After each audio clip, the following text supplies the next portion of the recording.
What up, fam?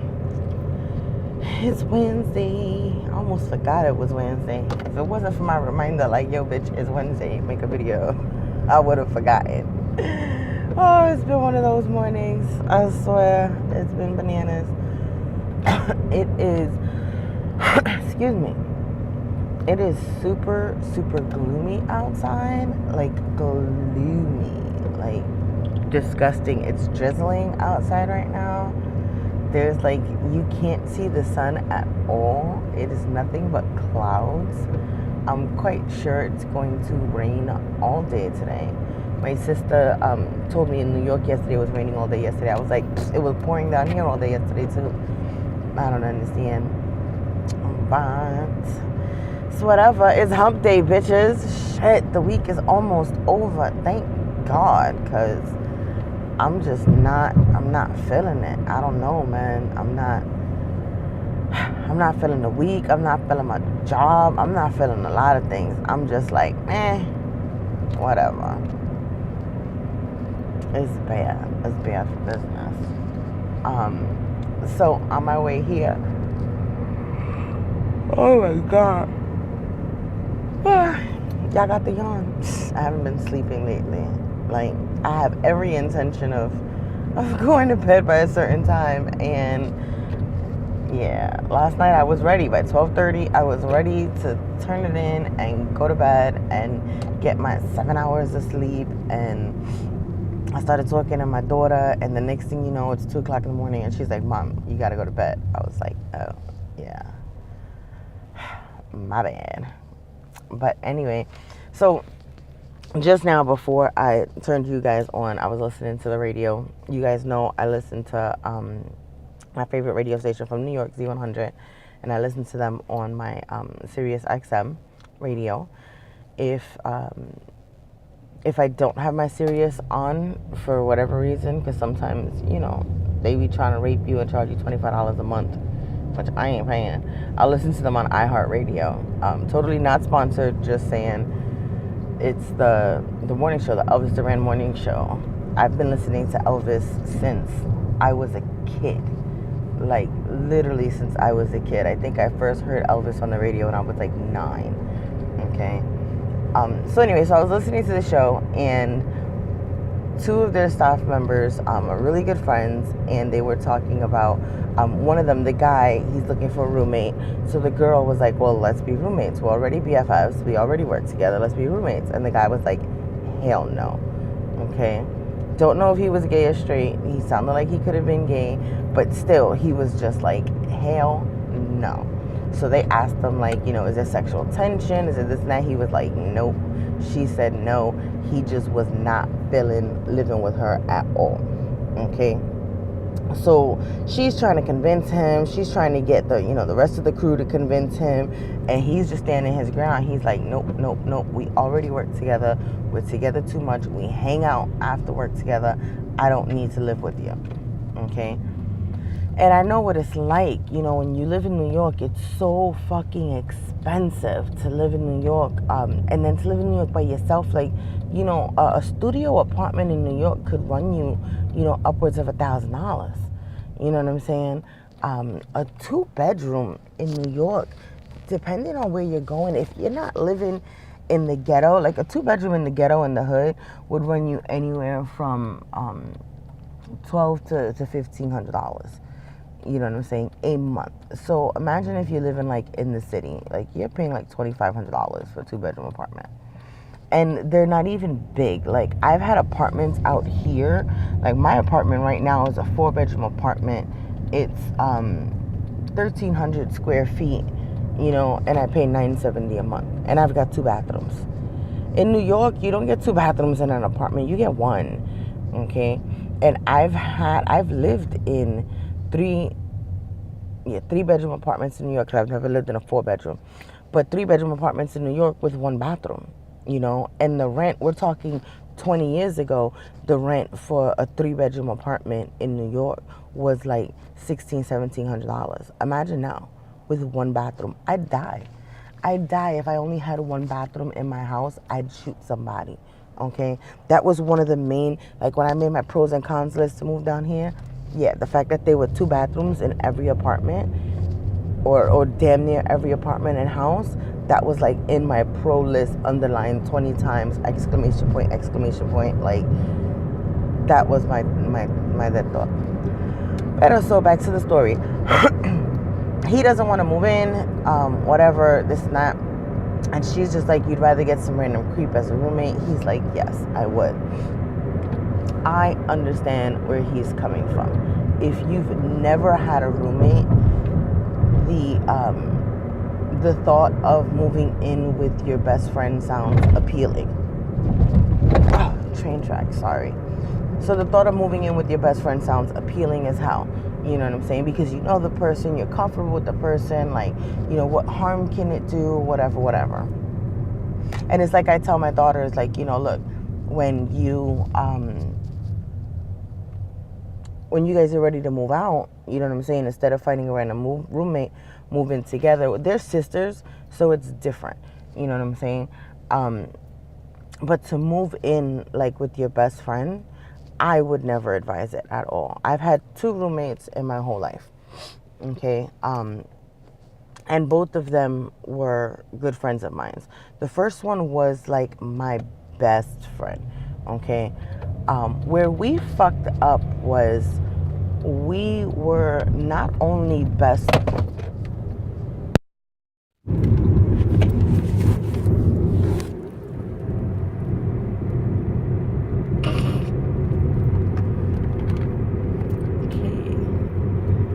Hold on.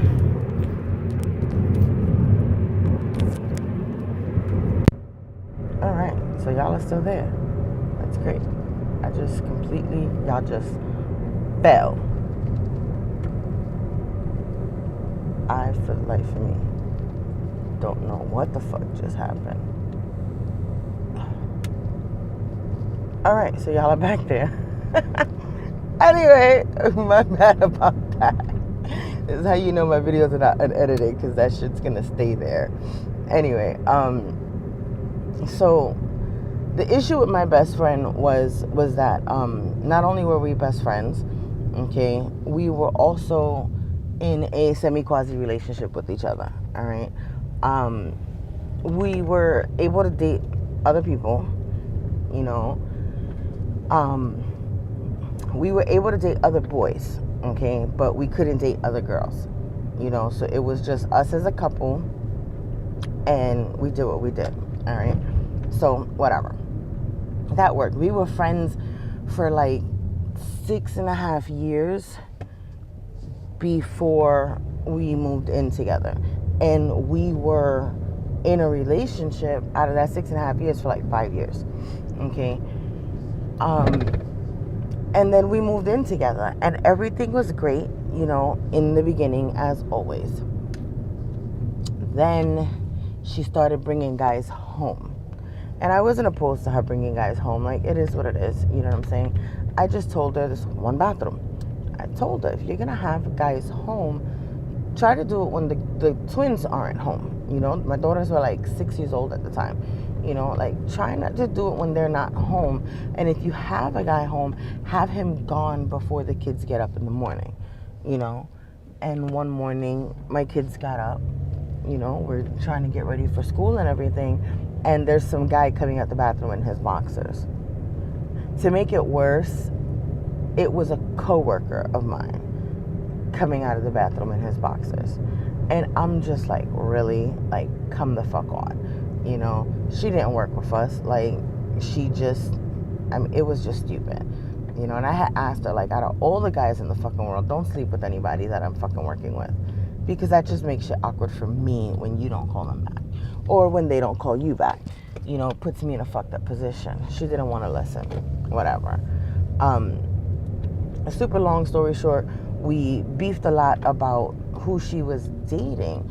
Not so much that I gave a fuck who she was dating. I don't care. I was getting mine. I was dating, you know, my dudes, you know what I'm saying? Plus, I was hitting that on the side. Like, it was what it was. Whatever. My issue was like, she started dating married men. And then she was bringing married men to the house, you know. And then, like, she was crying over these married men and, like, making decisions based on what these married men wanted. And I was like, you're fucking bugging. Like, I can't do this anymore, whatever. She turned around one day because I told her something about that dude. She had that dude in the house. And I was like, yo, dude is married. You're bugging. Stop it. And he found out that I said that shit. And he told her, I don't want you hanging out with her anymore. And she said, okay. This married man told her he doesn't want her hanging out with me anymore. Her best friend of almost 7 years at that point. And she said, no problem. She packed her shit and she left. She left me, the rent was like $1,200 a month. And she just bounced. She didn't pay the last month. She didn't pay for any of the bills. Granted, all of the bills were under her name. You know, the lease was under her name. Like, everything was all under her name. And, you know, it is what it is. But she didn't pay shit. I wound up paying that last month's rent before going in and breaking the lease to the place. I paid the fee to break the lease. I paid all the bills down to zero so that everything could be disconnected properly. Because I was like, all right, it didn't work out for us, but I'm not going to sit here and leave her fucked where she could never get, you know, a place of her own. And that bitch turned around, and not only did she, my cell phone was under her name too, right? Not only did she pull my cell phone records and call every single person that I called that month to tell them all, oh, you know, Heaven, yeah, she's HIV positive. Like, co-workers, guys that I was dating, my sergeant, my captain, my lieutenant, like, she called all of them to tell them I was HIV positive. Like, dudes were coming up to me at work like, you okay? And I'm like, what are you talking about? We heard the news. What are you talking about? Dudes were coming up to me like, yo, do I need to get tested? And I'm like, I didn't understand what was going on. So finally one of my boys was like, yo, your ex-girl is tripping. She called me and she told me this, that, and the third. And I was like, oh my God. So having to explain to people now my personal life, yeah, that was a problem. Then, so when that didn't work, and I didn't piss me off, because I didn't even engage her on that. I left that shit alone. I was just like, whatever, fuck you. It is what it is. You got hella nasty. That was wrong. I'm going to let it go. She turned around and she sued me in small claims court. She sued me, okay, for the rent that I paid, that because I was really dumb. I was really naive, and I didn't keep receipts, okay? She sued me for the rent that I had paid. She said that I didn't pay it. She sued me for the bills because she had the bills before they were paid down to zero. So she sued me for all of that shit. It was literally 2 days before Thanksgiving, and I went to court, and they thought in her favor, like, you know, everything went in her favor, and then they started garnishing my check. Like, what the fuck? Okay, so that was my roommate horror story. You would think that I would learn my lesson and never get a roommate ever again, and you are wrong, because I wound up getting a roommate when I moved down here to Florida. I had a roommate. That one was, we were good friends. There was a whole clique of us in New York. We were all really good friends. And she was like, she's moving down to Florida. She's got a place to stay or whatever. Come stay in this place with her, blah, blah, blah. Her mother bought a house, and it's, you know, for us to use. So I was like, all right, bet. I don't got to worry about finding a place to live. That's one check off my list. Like, I moved down here with 10 grand in the bank, no job, no car, no place to live, nothing. Like, I was just like, fuck it. I'm finna move to Florida, and that's what I did. So to be able to, it was like maybe a month and a half before I was, you know, ready to move down here. And she was just like, yo, I got a place. I was like, I bet. So I come down here with the girls. The place isn't ready for us to live. We had to wait about 3 or 4 weeks. So we spent 3 or 4 weeks in her mother's house waiting for us to go, like sleeping on air mattresses and on the floor and shit or whatever. Then we spent another 2 weeks painting the house, you know, cleaning it up after the tenants that were there, all this stuff, whatever. So we did that shit. Then we finally moved in. Now, I was getting a deal. I was paying $500 a month, and I was renting 2 bedrooms, okay? Which was great for me. But I wasn't allowed to use the stove. I couldn't cook on the stove. So my children and I had a fuck ton of sandwiches, TV dinners, and takeout food for the time that we were there. Then I started noticing shit missing from my room. You know, she would go in my room and borrow my flat iron. She would borrow movies, video games, all this stuff. And I would tell her, like, yo, can you not go into my room? Can you not touch my shit? Like, I'm very particular about my shit. Don't touch my shit. And she was just like, oh, that's what roommates do, blah, blah, blah. I was like, nah, not unless you ask me. If you ask me, I will give you my last of everything. But if you don't ask me, you can't touch my shit. So I started locking the door in my room. For what was that? I started locking the door in my room. She started picking the lock and coming in my room and taking my shit anyway. Why? Why come? So at that point, like, the tension just got really bad. I had nowhere else to go. I just kind of was just trying to ignore her. My kids was hella uncomfortable. Like, everything was just really, really fucking awkward or whatever. And finally, she was just like, you know what? I don't think this is going to work. And I was like, well, no shit. I know it's not going to work. I had already put contingency plans in motion, whatever, whatever. And she was just like, well, you need to pay me for the rest of this month and you need to bounce. And I was like, I paid you a deposit. I technically don't have to pay you shit. She was like, you need to pay me. I said, all right, whatever. Because I didn't want to get sued again. You feel me? So I paid her whatever and I bounced. And that just started my long line of struggle. And once I left from there, because at that point, the job that I had, I lost that job. So I couldn't get the apartment that I had scheduled, you know, that I had planned to get or whatever. I wound up being homeless for 5 months. The girls were stuck in New York for 9 months.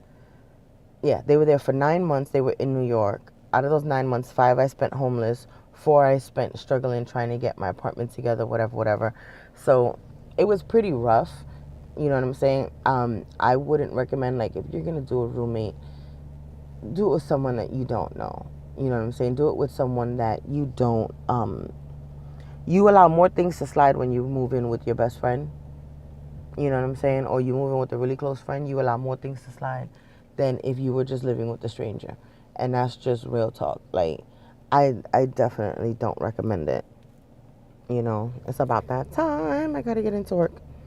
But yeah, so the radio station this morning had me thinking about that shit. And I was like, well, let me share this with y'all. I know this video is hella long. My bad. But don't forget to subscribe. I have a new video coming out tomorrow morning. My Walmart beauty unboxing for it's the spring edition. So you guys can catch that tomorrow. Other than that, I don't know. I'll see y'all when I see y'all again. Bye.